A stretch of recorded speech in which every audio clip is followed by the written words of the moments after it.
મારું નામ Bholabhai Makwana, જીવનનગર 4 ward number 10 અમારી રજૂઆત પેલી એક તમારા માધ્યમથી એક જ છે કે પાણીની જે વિતરણ કરે છે એ સવારના ટાઈમના લીધે અમને 7 થી 8 થી 9 વાગ્યાનો ટાઈમ રાખે। બીજી રજૂઆત એ છે આ આપના માધ્યમથી અમે રજૂઆત કોંગ્રેસથી કરી છે। અમે નાનકડી ચૂક ચાલુ કરી છે।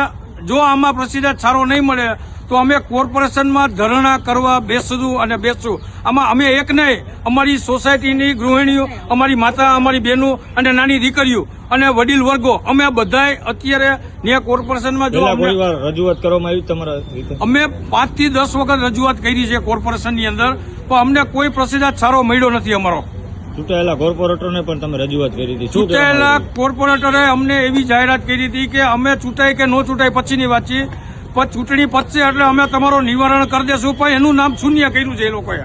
અમને હજી સુધી એક વસ્તુ મળી નથી અમારે, અને એ જ વસ્તુઓ પાણીની વિતરણ થાય છે, એ જ ટાઈમ છે। અને અત્યારે સવારના પોરમાં અમારે 5-5 વાગે ઉઠીને આ જ વસ્તુ કરવાની।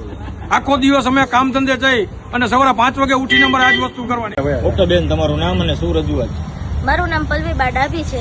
અમારે પાણીની જે વ્યવસ્થા નથી, એક જાતનું સાવ ગટરનું જ પાણી આવે છે। રોજ પેટના દુખાવા, ઝાડા ઉલટી, નાના છોકરાવાળાને શું કરવું? રોજ ઉઠીને 5-5 વાગે આપણે કામ ધંધે જતા હોય, પાણી 5-5 વાગે ઉઠીને આપણે પાણી ભરવા જવાનું।